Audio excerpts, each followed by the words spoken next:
Well, I'm on my way out of the Meadows. I have Path of Totality in the back. I have High Gear No Fear in the back. They'll be racing, High Gear No Fear will race this weekend, I believe. Path will race a week from Monday. A decent day on the books. When you look at the results, you're like, oh, that's pretty good. But, the Tanzanite Tricks drive is going to bother me for a while. That was just a stupid drive. I got her in the exact spot I wanted to. Getting into the last turn, it looked like Dave Palone was all done. At this point, I'm worried about two things. One, a sleeper. I look over my shoulder. I don't really think there's a sleeper there, and I'm worried about Hunter. Now, I can't see him there. I don't think he snuck out, but I don't want to get bushwhacked either. I don't want to be, feeding her into the pass lane, have somebody blow by me. In my mind, getting into the last turn, I'm thinking, if she's trotting the last turn good, which she trotted the last turn fantastically. If she's trotting the last turn good, just move her over and away you go. Especially, I look, the 5 horses beside me shows a little bit of speed. I know the horse. The gentleman's a nice guy, but I'm thinking I get the best horse right now. And I did. I did have the best horse in the race today. If he just would have helped me out from driving so stupid, I was a winner. I move over, get out into the flow. She puts a little step in coming out of the hole. I have to steady her. Then she comes forward. That opens the rail up to the horse behind me. Now, in my mind, I know who's behind me. I know it's Brian Zent's horse. He doesn't show a whole lot of trot. The only one I have to worry about is one, beating Dave, who looks like his horse isn't cornering that great. And two, the only other concern I have in the entire race is Hunter. I don't know where he is. He's likely pinned in behind Brian Zent. But again, I'm not worried about Brian Zent. I'm worried about getting the jump on M. Diddy and Dave Palone and getting a jump on Hunter. It looks like I'm a winner getting into the last turn. If I'd have won the race, this is where I tell you I knew I was a winner at the 3/4 polar before. But instead, I snatched a loss from the jaws of victory. We were winners, and then all in an instant, we were losers. And it was all my fault. So I'm very cognitive of what I did wrong, a little more patience. I would say with the utmost certainty that most definitely any of the other McDonald's in my family would have won the race, maybe even Curtis. In fact, I'm so angry about it, I think Helen Keller and Ray Charles could have won the race today. I think maybe I was one of the few people that could have lost the race today. Nevertheless, I guess the only saving grace, and this is only my brain saying, it's not so bad, Anthony, you didn't drive so bad, when I know I did. The only saving grace is she fits the class again next week. A win would have put her out of that class. So she fits the class again next week. It's not going to make me feel good, but it is what it is. Stonebridge Dolce, wow, there might be a horse hiding in there. Who knows? That one I didn't drive bad. Started off the day good. Drove that one good. Dolce got away third. A little bumpy. I said to Tim, I'll race her next week. Or I'll race her the week after. We're not going to race Dolce next week. We'll race her the week after. A little bumpy throughout. But at the same time, she had more than enough opportunities to ring the bell, to race a white flag and make a break or call it off. She trotted right to the wire. She raced good. I didn't check the line, but it has to be 59-4, maybe 2 minutes. But a good last half, good last quarter. Very happy and proud of what Stonebridge Dolce did today. From a horse that was so bad I wouldn't sell shares of her to you last spring and into the summer. She's come a long way. If you go back and look at her videos from January, February, March, and then the video from today, it's quite a transformation there from that filly. So very happy with what she did. I'm going to be sending out, I'm going to be making some phone calls and sending out some videos over the next few days, both to what Kelly has dubbed the premium horse group, which I don't know if I like that name, but you guys know what it is. It's the expensive horse. 60% of that particular horse, priced at $130,000 to $150,000, is sold. I sent out a video to the people that have spoken for those shares already last night, just letting them know who I liked, who I thought was on that list. I believe there's 8 horses on day 1 that I thought would be good fit. Nope, 6 on day 1, and then I carried 2 into day 2 that I liked. One horse in particular, I believe, is my number 1 pick of the wholesale. Now, take that with a grain of salt, because truthfully speaking, my number 1 picks come after I've seen the horse. I'm certainly not, if I'm not going to say this is my horse, this is the horse that I like, without laying hands on that horse and looking at it. And then if the horse passes the visual inspection, then I do want to have the horse vet checked. It's a lot of money to be spending on a horse. Now, it always said, the little voice in the back of my head always speaks up at this point, says, why don't we just vet check all the horses? Well, guys, we have 100 horses on a list. A vet check is not super cheap, and to vet check every horse, who would pay for the vet checks if we don't buy the horse? Can I bill you? Would you mind? If we don't buy hip number 64 or 78 or 84 and we do the vet check anyway, who pays the bill on that, do you think? So, our group, the group that I have built for that premium horse, as Kelly has dubbed it,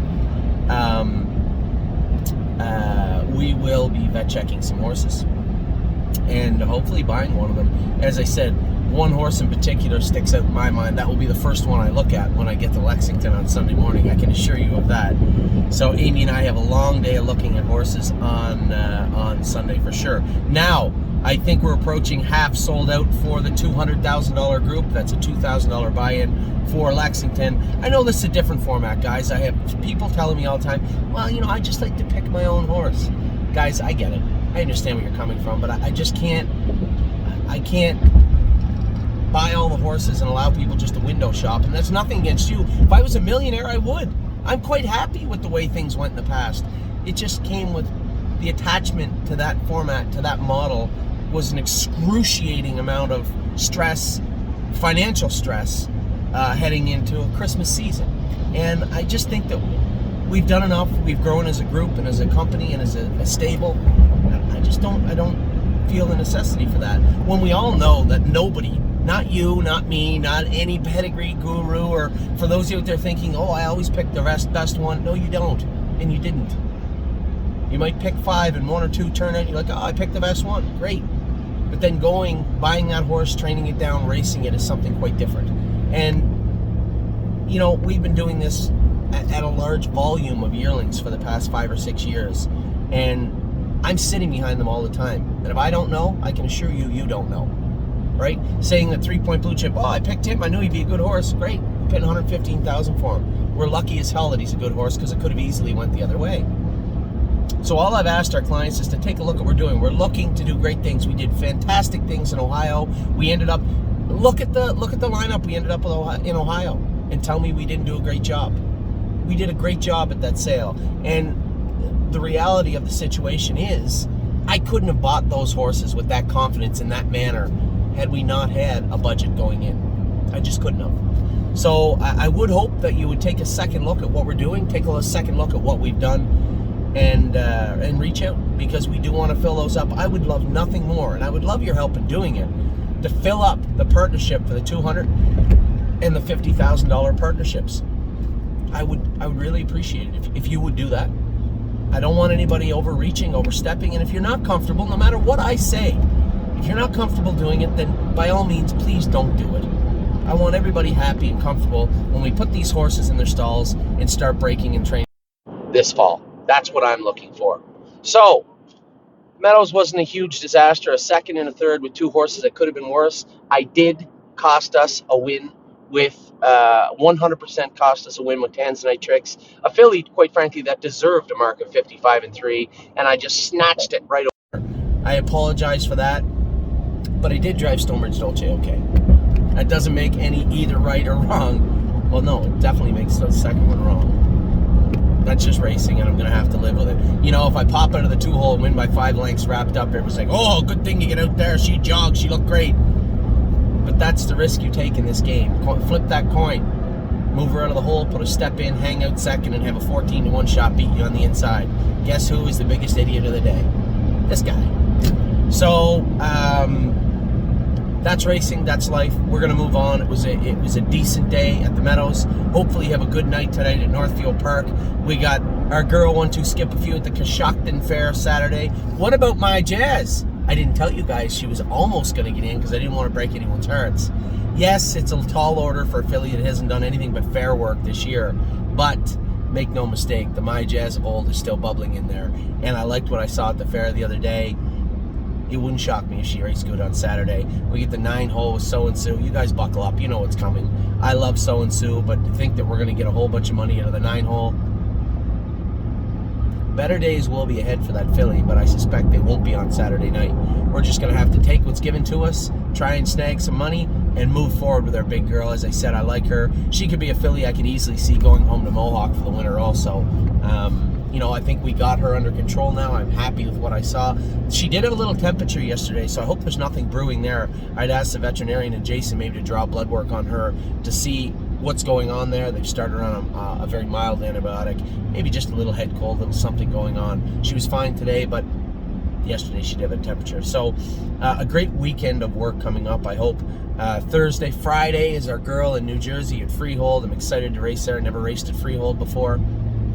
I'm going to have to bring a better set of gloves than the pair that I had on today with Tanzanite Tricks. But nevertheless, Blue Bayou Dio, cheer us on Friday with her, as I said, Saturday, Coshocton, Dayton, and then I'm done for 8 days. Then Amy and I are going to Lexington. We're going to have a wonderful, it's odd. Whenever you can turn work into a vacation, it's a great feeling, isn't it? And it's going to be a great time. We've already had a number of clients say, hey, can I meet up with you in Lexington? Absolutely. Anybody wants to come to Lexington, you come out to dinner with us. You can go out to the sale with us, watch us look at horses, review horses, and then bid on horses if you want. Lexington is a great time of the year, and all of us, all 900 and some of you from 13 countries, if somehow you can find your way to Lexington, Kentucky by next Tuesday, it will be a great time for everyone. So with that, I'm going to tuck my tail between my legs and head to Northfield Park. I will talk to you all very soon.